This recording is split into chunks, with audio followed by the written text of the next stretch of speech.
Welcome to the Transform My Dance Studio podcast, the only podcast for dance studio owners, where each week we bring you business growth strategies to help you increase your profits, impact the lives of more students, while ensuring you get back some time to have a little life outside of the studio. It's time for you to become the go-to studio in your area. Now, here's your host, founder of the Dance Studio Owners Association, Clint Salter.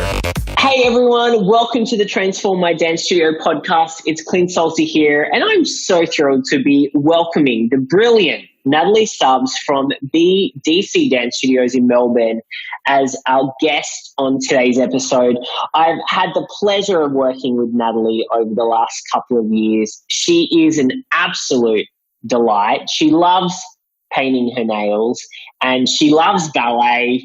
And she's a lot of fun, but a really smart and savvy studio owner. So Natalie, thanks so much for joining us on today's episode. I'm really excited for you to share a bit about your story and your journey. Thanks so much for having me, Clint. Wow, what an introduction. I feel really special now. You are. Natalie is very special. So Natalie, you've had an interesting road to becoming an owner of a dance studio. So I would love for you to share with our listeners a little bit about how you got to where you are today. Great. Okay. Well, our studio is based in Melbourne, Australia, and it's actually about 38 years old this year, but it's been through two owners prior to me taking over it. So it was well established before I came along. Mm-hmm. I actually started out in the studio as a teacher one day a week back in 2010. So I basically just came in, taught a few ballet classes and, went off to teach everywhere else that I was teaching at the time. That very quickly moved into about 35 hours a week of teaching within the first year. And wow. I really don't remember how it happened, but I went from, teaching basically the whole ballet program to helping out in the office and assisting the admin manager. And that quickly grew into me somehow becoming the studio manager itself. The previous owner was sort of moving away from wanting to be in that stage of her life. And I think from a very early point, she was sort of grooming me to take over, but hadn't told me at the time. I had a year of just running it as principal in name only, which I think was a wonderful thing to do. And then in 2016, that's when the purchase actually took place, and I took over from there. So I've been running it as the CEO for maybe 2 years now. Yeah, it's awesome. I'd love to know, what did you learn, taking over an existing studio? Because a lot of people start their studio from the ground up. It's a very different experience going into a studio, although you were there as a teacher, but then kind of like taking the reins, buying the business, and now it's yours. What were some of those kind of big lessons you learned? Yeah, it's such a huge thing to take over something that's pre-existing and, has a life of its own. I suppose in this situation, the current studio was getting a bit tired and needed a bit of reinvigorating. So that sort of helped. I mean, it wasn't a huge, pumping studio that just had someone waltz in and take over. Change scares a lot of people. It excites some people, but basically it brings a lot of fear. So when you're bringing some change around, you need to be really slow and gentle and very intentional about what you do. So, for example, if you're going to rebrand your studio, you can't just all of a sudden slap a new paint colour on and say, hey, or that you've got to sort of build that excitement among the families and take them with you on that journey so that they're actually supporting you rather than getting upset that you've changed something on them that's been that way for years. The other thing I learned, and this is the hard way, is that once you're about a year in, that's when people start to push your boundaries. It's almost like there's that training period of, okay, there's a new owner here and they're doing things, we'll just sit back and see what she does. And then after everyone gets a bit comfortable, that's when they start pushing your boundaries. And they're not always gentle about it as well. So you've really got to have a thick skin and know exactly what the reasons are for why you're making changes, so that when you do have people come up to you, whether it's parents of students or staff who've been in the business prior to you taking over, you've got to have your why ready for them and be prepared to talk them around your why so that it doesn't turn into a massive conflict. I think that's really important. It's such great advice. It's essentially what you're saying is, go slow and steady, really. Like, don't go in there and change like everything that you want to do, in one hit. That's a really great way to alienate people and end up with a lot of students. But how do you prioritize? So when you're taking over, you obviously had the benefit of being a part of the business, being a studio a principal for a year before you took it over. So you had an idea of, what you thought could be done better, or you wanted to change. How did you then kind of prioritize the changes that you wanted to make, and like which ones were more important than others? I think really I just paid attention to what the people around me were saying.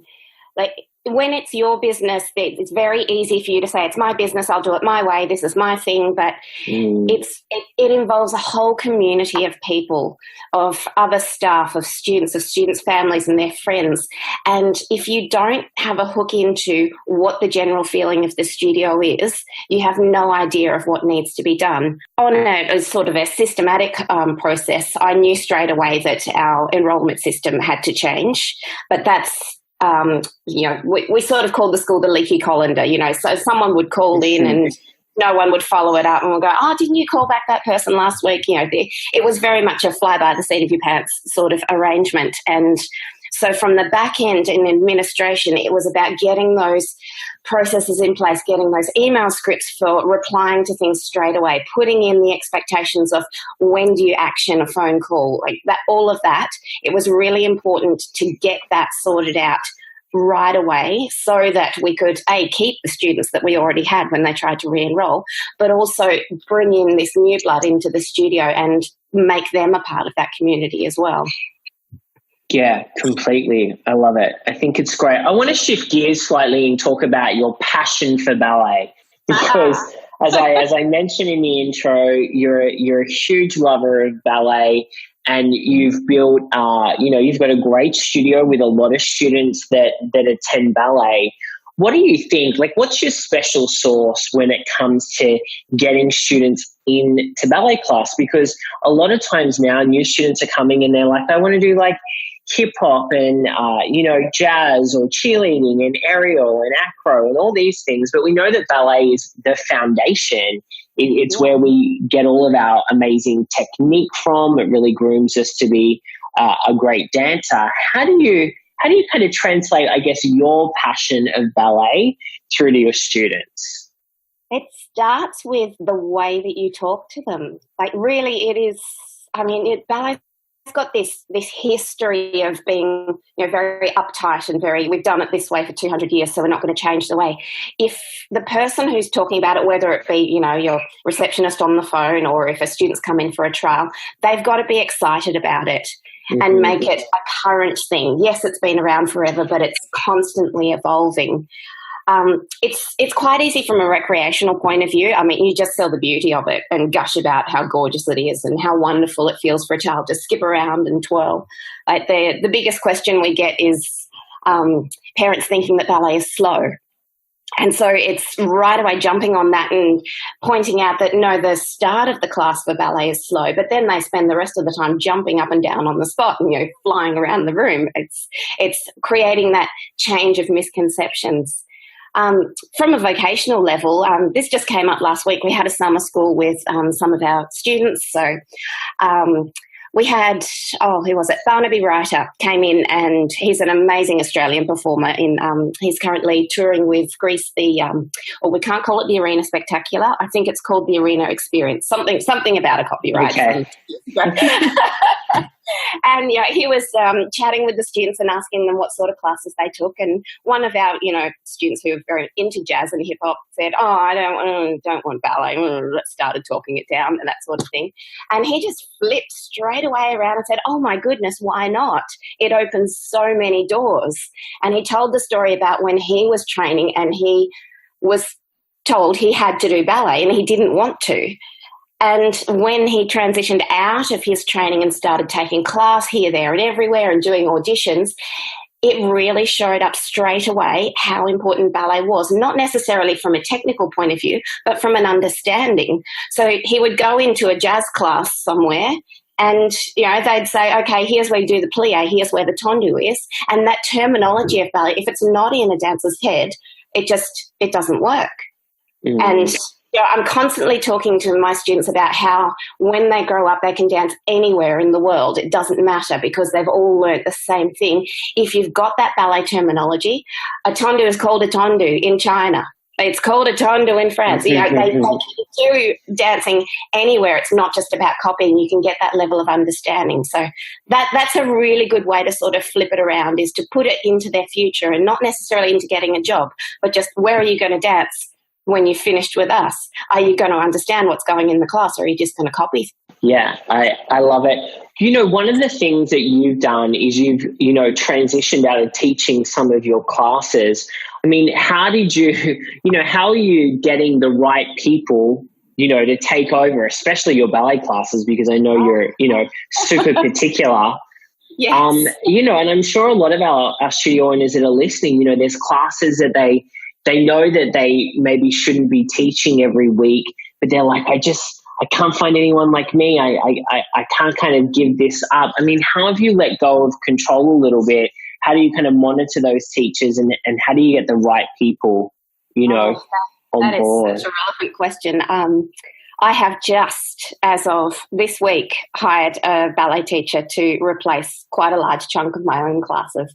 And that was a huge decision for me. Like, as you said, it's like they're my students. I've been teaching them for years and it's very hard to let go of them. And, there's a sense of pride in what you've done with these students. You don't really want someone else coming in and, taking over and doing different things with them. But I've been working too hard and I really needed to spend a bit more time on the business, and I just made the decision, right, this is the year I have to bring someone on. And I was very intentional about the advertisement that I put out for teachers, and it had this lovely little picture of some of my grade 3 ballerinas looking a bit messy rather than, all pristine in a row, and they were doing a big group hug and there was a little slogan over the top saying, "Come dance with us." And the language that I used in the copy itself was very personable and very, it was basically speaking as I would speak to a person. And I set specific tasks. I basically said what the job was and then said that, I think it was, right, okay, I sent people to our website and said, look at our About Us page and have a read through our ethos, and I want you to send me a cover letter that addresses that ethos and how you think it would fit into your teaching style. Mm-hmm. So that was very intentional. And then said, and then send that to this email address, but put this in the subject line. And that was a really good way of knowing straight away who was actually paying attention. So when the CV started coming in, if that if the subject line wasn't what I'd requested, I basically just filed it straight away and didn't look at it. Now, it had to have that subject line. And then when I pulled the resumes out of that, if it was a generic cover letter, I put it away. And I came down to, I had 2 who'd followed all those instructions, and it was actually a little bit too easy. I read through those 2 cover letters and went, this person sounds good to talk to. That one sounds not good to talk to. And basically called them both and had a 15-minute interview with them over the phone. And it was very clear straight away who was the person who was going to fit with us. So I'd almost made the decision on the phone just then, and I brought my main candidate into the studio for a one-on-one meeting, and we talked about the way that we teach and how it's a very collaborative process, and she was the perfect fit. But I think if I had have just gone, I need a ballet teacher for these hours, I could have gotten anyone. So it all comes down to what you set in your advertisement and picking who responds to that. Totally. You know, one of the things, and I'm hoping everyone can pick up from our call so far, is how clear you are on kind of your values, your why, the mission of the studio. Can you talk a little bit about how you have discovered all of this? Because it's a question we get a lot, is like, well, I don't know what our values are. I don't know why I do what I do, and how important, because you're talking a lot about it, how important has it been to you really stepping into this CEO role? Oh, it's so important, because when you get stressed and when it all seems too hard, you've got to have that why to go back to. You've just got to have it. And, you know, for some people it might be, I want to train the most elite ballerinas in the world and create stars out of it. That might be someone's why, but it's definitely not my why. And how I found mine was I looked back at my own dance career. You know, I started ballet when I was 3 years old and didn't realize until I was, you know, at the end of my first university degree that I would never stop and I would just keep going. So my vocational journey pretty much started at about 21, which is very late for a ballerina. And I looked at what ballet did for me when I was a child, and it really was that place where I could be myself and forget the rest of the world even existed. You know, it's not that I had a bad life or anything. I was, you know, cranky teenager like anyone. But it created that safe haven for me that I kept going to even in my adult life. Create that for these, you know, anxious children that I kept seeing. So when I examined that and really brought it down to the essence, we created this overarching purpose for our studio, which is to nurture the self-worth of everyone who comes into our studio. And that all-encompassing umbrella, that underpins everything that we do and the way that we teach. I mean, our values are teaching with things like kindness and enthusiasm and encouragement. And there are ways of getting the discipline in under that if you use those things to begin with. And that's created this really lovely culture of kids coming in and basically enjoying themselves. Whether they're good dancers or not doesn't really matter. So long as they're enjoying themselves, that's what the key is. And if they can, you know, finish school and go off and get a job and then come to a class once a week until they're 50, then we've done our job right. I love it. I love it. It's so good. You know, we've talked kind of about teacher transition. We've talked, you know, about ballet as well. What do you think have been some of the key decisions that you've made over, you know, the last 2 years when it comes to really stepping into that CEO role that have created like the most impact for you, you know, running the business, but also in your personal life? I'm lost for words here. That's such a big question. Yeah, I know. There's a lot. Sorry to lay that one on you. I know there's a lot to think about, and I know you've done a lot of different things. It comes down to you. Like, you are the number one person in your life, and it doesn't matter how many people are around you and support you.